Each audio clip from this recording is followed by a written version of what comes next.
kita yang berkaitan dengan apa yang terkandung dalam perlembagaan negara kita, soal hak istimewa orang Melayu, agama Islam, kedudukan raja dan sebagainya. Apakah orang Shah Alam nak menyokong kepada Pakatan Harapan ini? Sekali lagi, nak sokong? Saya tahu saya ada di situ. Saya ada pengalaman, baik nak sebut Barisan Nasional, saya pernah jadi timbalan fungsi Barisan Nasional. Tapi saya dibuang dan sikir kerana tegur Najib Razak. Siapa Najib Razak? Kat mana dia sekarang? Kerana telah berlaku masalah besar, rompakan harta negara dalam isu rasuah 1MDB. Itu satu. Dipimpin oleh seorang yang dikatakan dalam kluster mahkamah. Siapa dia? Tak dengar. Zahid apa? Orang di sini bijak-bijak belaka.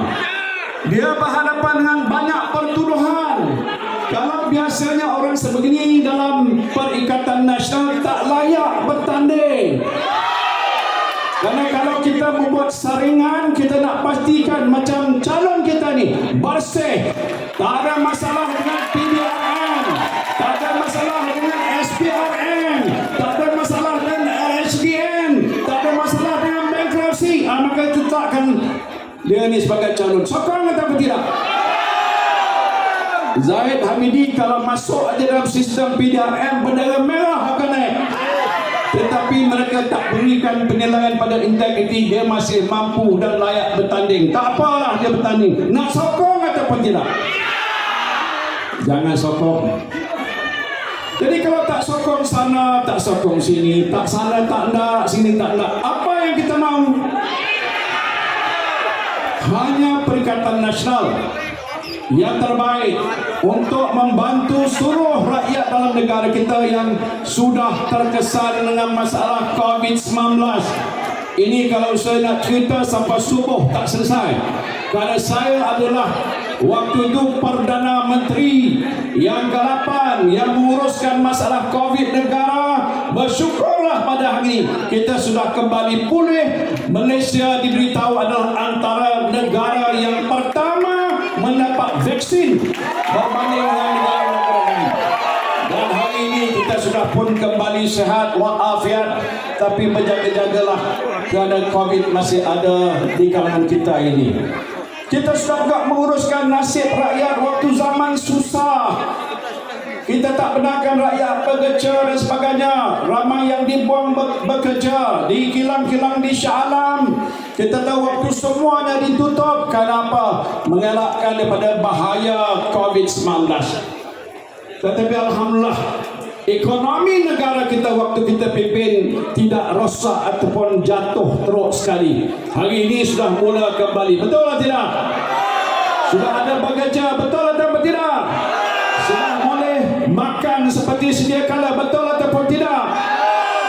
Siapa yang telah memberikan, orang kata, perkhidmatan terbaik waktu zaman COVID?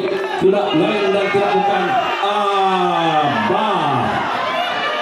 Ya, tak apa panggil saya Abah. Saya pun dah 75 tahun. Agak tua, tapi masih bertenaga. Masih mampu memikul tanggungjawab untuk mengurusi negara. Dia masih akan datang insya-Allah. Manalah tahu 19 hari bulan kita keluar mengundi, diumumkan oleh SPR Perikatan Nasional berupaya membantu kerajaan Malaysia. Pada malam ini saya tidak ada banyak masa. Dan lepas ni kena berhijrah pergi ke Gombak untuk menyokong calon kita di Gombak. Antaranya lah Datuk Seri Azmin Ali. Ya, itu dia. Sebab tu saya diberi peluang bucak dulu. Yang lain-lain boleh bucak lepas saya sampai subuh pun tak apa. Tetapi saya nak jelaskan tawaran Perikatan Nasional. Kalau orang Shah Alam yakin dengan kepimpinan Perikatan Nasional yang tidak terbabit dengan apa masalah kekotoran, rasuah, salah guna kuasa terbukti dalam Perikatan Nasional, seperti negeri yang dipimpin oleh Perikatan Nasional PAS, utamanya di Kelantan, di Terengganu, di Kedah. Ada kita dengar kes-kes salah guna kuasa ataupun rasuah? Ada atau tidak? Tak ada.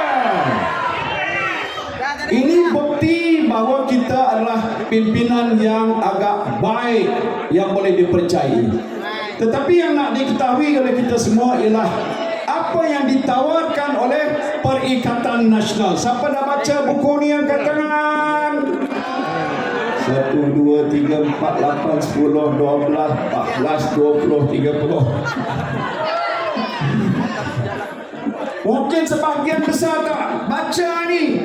Baca je yang ni, jangan baca apa yang ditawarkan oleh Barisan Nasional. Jangan baca, tak ada apa-apa. Jangan baca apa yang ditawarkan oleh Pakatan Harapan, tak ada apa-apa. Baca apa yang ditawarkan oleh Perikatan Nasional ini. Boleh baca lepas ni. Nanti lain kali saya datang lepas ni nak tanya tuan-tuan tahu tidak apa dalamnya. Tetapi yang saya nak sebutkan, tawaran ini meliputi semua perkara. Umpama antara lainnya yang berkaitan dengan bagaimana nak menguruskan ekonomi yang agak terkesan teruk disebabkan oleh pandemik. Kalau saudara masih ingat waktu kita menguruskan waktu pandemik COVID sedang melanda negara, kita bantu, kita mengeluarkan satu jumlah peruntukan 530 bilion ringgit. Antaranya menolong syarikat-syarikat kecil dan sederhana. Kita sediakan moratorium, kita sediakan wage subsidy. Sebahagian besar daripada mereka yang terlibat di industri yang ada di Shah Alam, saya yakin percaya telah pun dapat bantuan kita. Itu yang telah pun berlalu. Kehadapan ini apa di antara lain? Tawaran-tawaran kita untuk anak muda. Seperti contoh, kita janji untuk menyediakan 1 juta peluang pekerjaan yang berpendapatan tinggi. Kalau di sini ada universiti, teknologi mara dan sebagainya, banyak lagi anak-anak kita belajar universiti, mereka takkan pekerjaan. Kalau pekerjaan yang mereka dapat, kalau ikut yang lepas, mungkin tak sampai RM3,000. Iaitu mungkin tidak memadai untuk menampung kos sehari hidup mereka, walaupun mereka belum ada keluarga dan rumah tangga. Dengan langkah kita ini, kita akan jamin bahawa mereka-mereka yang bekerja daripada industri berteknologi tinggi akan memperoleh pendapatan yang lebih terjamin. Setuju atau tidak? Kemudian itu, untuk pegawai perkhidmatan awam sebagai contoh saja, yang sudah lama KOLA tidak dikaji, tak dinaikkan cost of living allowance. Sekarang kita berhadapan dengan masalah kos sehari hidup, inflasi, harga barang yang tinggi. Kita putuskan di sini supaya dinaikkan daripada yang sedia ada ke RM100 bagi setiap pegawai-pegawai dan perkhidmatan awam dalam negara kita. Tepuk tangan. Sudah lama tak dikaji. Saudara boleh kira kalau 100 orang penjawat awam yang layak dapat KOLA RM100, kalikan jumlah perkhidmatan awam, berapa bilangan mereka? Mungkin lebih 1 juta ataupun lebih kurang sebegitu. Itu satu jumlah yang besar. Di samping itu, kita juga mencadangkan supaya kita sediakan kad prihatin nasional. Apa makna kad ini? Kita boleh gunakan untuk memberi akses kepada perkhidmatan kesihatan. Kalau kita sakit, boleh pergi ke hospital kerajaan dan swasta. Dan bayarannya adalah bayaran yang paling rendah, supaya setiap rakyat negara kita ini dapat kita berikan bantuan agar kesihatan mereka adalah kesihatan yang lebih terjamin dan baik. Anak-anak muda yang sebagian besar keluar daripada universiti ataupun pelajar yang berada di peringkat diploma dan kolej, mereka baru keluar. Antara masalah mereka ialah tentang perumahan. Nak sewa rumah mahal tak kat Shah Alam ni? Mahal. Sebab itu kita mencadangkan antara lain supaya skim perumahan mikro belia mampu sewa dibuat di bandar-bandar utama, saya kira termasuklah di Shah Alam ini. Okey ke tidak? Kita sebut di sini supaya kita menaikkan kadar allowance pelajar yang menjalani latihan amal praktikal di sektor awam kepada RM1,200 sebulan. Tepuk tangan ini. Saya boleh sebutkan panjang lebar ya. Tapi ini adalah beberapa perkara yang hanya utama saja yang saya nak sentuhkan. Tetapi banyak lagi seperti yang berkaitan dengan soal wanita. Wanita penting dalam masyarakat. Suami tentu memerlukan isteri yang baik. Macam saya ada isteri saya di sini. Tepuk tangan. Kita tahu peranan wanita dalam pembangunan negara tak boleh dipandang remeh. Antara sumbangan besar wanita dalam pembangunan negara ialah menyumbangkan segala tenaga yang ada, menjaga anak-anak di rumah, mengasuh dan juga membimbing keluarga supaya menjadi keluarga sakinah. Ini penting kita berikan perhatian. Banyak tawaran-tawaran yang telah disediakan di dalam manifesto ini menyentuh tentang pentingnya warga wanita diberikan pembelaan yang lebih adil dan lebih saksama. Janji kita dalam perkhidmatan awam sebagai contoh, kita kena tingkatkan penyertaan wanita dalam sektor awam. Peratusannya jangan kurang daripada 30% yang ada di dalam negara kita ini adalah wanita sebagai pekerjanya. Okey tidak? Waktu saya menjadi Menteri Dalam Negeri, saya nak cerita sikit tentang masalah yang kita hadapi kalau PH mentadbir negara. Tapi saya dah tanya tadi orang Shah Alam, kita akan tolak Pakatan Harapan. Saya nak menunjukkan betapa waktu kita berada dalam Pakatan Harapan, mereka menekan kita. Mereka tidak mengindahkan antara lain soal kepentingan Bumi Putra. Kerana Bumi Putra adalah teras dalam pembangunan negara kita. Dahulu kita ada dasar ekonomi baru. Sekarang ini tidak lagi diteruskan, tapi digantikan dasar pembangunan nasional. Tetapi penting saya nak menyatakan komitmen Perikatan Nasional ialah untuk kita menentukan sekurang-kurangnya 30% kita dapat kuasai ekonomi di dalam negara kita. Setuju atau tidak? Saya sebutkan tadi dalam Pakatan Harapan saya berada dalam kabinet sebagai Menteri Dalam Negeri.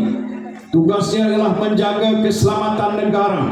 Saya menjaga dan menguruskan beberapa akta-akta penting, akta mengenai keganasan. Antara satu daripada akta yang paling penting ialah akta hasutan, Sedition Act. Saya dah sebutkan sini waktu saya dalam kabinet. Lim Guan Eng dan rakan-rakan pimpinan Pakatan Harapan yang ada mendesak saya supaya menghapuskan akta hasutan. Setuju ke tidak? Tak setuju, jangan kata setuju. Memang tak boleh kita hapuskan, kerana itu memberikan perlindungan perkara-perkara yang utama dalam perlembagaan. Apa dia? Soal kedudukan raja-raja kita, jangan sentuh, tak tentu arah. Soal hak istimewa orang-orang Melayu, jangan sentuh. Kalau sentuh cara yang tak betul akan membangkitkan perasaan kemarahan yang boleh menjadikan suatu musibah bagi negara kita. Jangan sentuh. Juga jangan sentuh soal kita mengenai agama Islam sebagai agama persekutuan yang kita semua menganutinya. Dalam kita menghormati agama-agama lain juga, kita jangan buat sesuatu yang boleh membangkitkan perasaan marah yang ini boleh menjejaskan keselamatan negara. Ataupun soal bahasa kita, bahasa Melayu diperseda-sedakan, diganti dengan bahasa yang lain, sewajarnya itu tak boleh berlaku. Jaminan dalam akta hasutan ini, kalau ada pihak-pihak yang tidak menghormatinya, maka kerajaan boleh ambil tindakan. DAP khususnya minta saya hapuskan. Saya tak bersetuju. Betul tak? Tak boleh bersetuju. Lagi satu tindakan oleh pihak parti Pakatan Harapan, jangan tersasul. Parti Pakatan Harapan antara lain supaya peruntukan yang kerajaan telah sediakan untuk beberapa institusi yang telah dibangunkan oleh kerajaan sebelum ini seperti Equinas. Equinas ini saudara adalah suatu agensi DLC yang telah dibentuk oleh kerajaan, dan dalam itu kita telah sebutkan kita ada sediakan peruntukan lebih 2 bilion ringgit Tujuannya tidak lain ialah supaya kita dapat meningkatkan penyertaan Bumi Putra dalam pembangunan ekonomi negara. Guan Eng nak minta pada Tun Mahathir jadi Perdana Menteri waktu itu supaya dia ambil balik duit yang telah diperuntukkan. Zalim tak ceritanya? Zalim tak ceritanya? Ya, tetapi nasib baik Datuk Azmin Ali, Menteri yang jaga urusan ekonomi ni, jumpa Tun Mahathir, beritahu Tun Mahathir jangan dipersetujui. Tun Mahathir tak bersetuju, maka terselamatlah kita. Tidak adalah apa langkah-langkah yang boleh membawa musibah kepada kita, khususnya Equinas tadi. Saya berikan gambaran. Kalau begitulah sikap Pakatan Harapan, macam mana nak mentadbirkan? Kemungkinan akan timbul perasaan huru-hara, bangkit satu semangat benci, dan ini tidak menjamin kestabilan dalam negara kita, apalagi dalam situasi dan zaman yang susah ini. Kesan daripada pandemik COVID, saudara, antara lain ialah jumlah rakyat kita yang sudah jatuh miskin meningkat dan bertambah. Dulu ada B40, the bottom 40, the middle level 40% dan top 20, 20, 40, 40, 100%. Yang bawah dia dikatakan B40, miskin dan miskin tengah. Adakah orang Shah Alam masuk dalam golongan miskin? Jangan segan nak cakap kalau miskin. Harap tak ramai. Tapi kalau ikut data yang ada hari ini, 40% sudah naik kepada 60%, saudara. Maknanya selepas COVID ramai orang bertambah susah. Waktu saat COVID kita bantu mereka dengan kotak-kotak makanan, bakul makanan, bantuan prihatin. Siapa orang di Shah Alam yang tak dapat? Angkat tangan. Tak ada pun tak angkat tangan. Maknanya hampir semua dapat faedah, masuk terus dalam akaun. Itu kerana waktu zaman COVID. Sekarang dah lepas COVID, ramai yang jatuh miskin. Apa rancangan kerajaan nak buat untuk menyelamatkan supaya bilangan yang 60% jangan bertambah naik ke 70%, bantuan tak sampai dalam jadual waktu yang cepat, menunggu dengan harapan yang tinggi tapi tak dapat apa-apa. Saya bagi jaminan bahawa mesyuarat jemaah menteri kabinet yang pertama, kita nak tentukan bahawa ini antara agenda yang paling utama yang kita akan bincangkan untuk menyelesaikan masalah rakyat yang ada di dalam negara kita ini. Soal yang berkaitan dengan inflasi, soal kenaikan harga barang di Shah Alam, barang turun ke naik? Barang turun ke naik? Suka atau tidak? Kalau tak suka, kena cari orang yang bantu kita. Apa yang bantu ialah insya-Allah. Bagaimana kita menentukan harga yang lebih stabil, bekalan yang cukup, mengeluarkan bahan-bahan makanan yang lebih banyak dan sebagainya. Ini antara sebahagian yang saya nak sebutkan di sini. Jadi saudara saya sekalian, saya tak nak cakap panjang, lepas ni nak beredar, tapi saya dah rasa luar biasa hari ini. Apa dia? Saya pergi ke mana-mana saja. Gelombang yang saya lihat di sini Shah Alam sudah berlaku di seluruh negara. Gelombang untuk membawa kemenangan kepada Perikatan Nasional. Nampak jelas dan nyata. Peningkatan sokongan orang Melayu mendadak. Kita di kalangan orang Melayu, kitalah Perikatan Nasional yang mendapat sokongan yang terbesar di kalangan orang-orang Melayu. Alhamdulillah. Kalau dalam tempoh 4 hari ini kita akan naik sokongan kita hampir 60 ke 70% yang tidak jauh sebenarnya. InsyaAllah negara kita ini akan ditakbirkan oleh Perikatan Nasional dalam beberapa hari yang akan datang ini, saudara. Jadi kita berdoa. Di sini saya lihat ramai pekerja yang pakai baju biru dengan Perikatan Nasional dengan topinya dan pelbagai-bagai ini menunjukkan ini sebahagian jentera. Jangan tidur. Boleh tak? Bekerjalah. Boleh ke tidak? Bantu calon kita ini. Boleh ke tidak? Bergerak sepanjang masa siang dan malam. Boleh ke tidak? Tak makan pun tak apa. Boleh ke tidak? Tak mati, insyaAllah akan hidup sampai selepas 19 bulan makan banyak-banyak pun tak apa saudara. Maksud saya tadi, semangat kita jangan luntur sehingga ke saat akhir. Dan jangan lupa yang penting 19 bulan jumlah peratusan pengundi Shah Alam harus mencecah sampai 90%. Boleh kata dia? Kalau 90% khususnya pengundi Melayu dan lain keluar mengundi, Dr. Afifuddin, Dr. Afif Bahadin insyaAllah akan kita nobatkan sebagai ahli panglima Shah Alam kita. Terima kasih, saya ucapkan wabillahi taufiq wal hidayah. Assalamualaikum warahmatullahi wabarakatuh.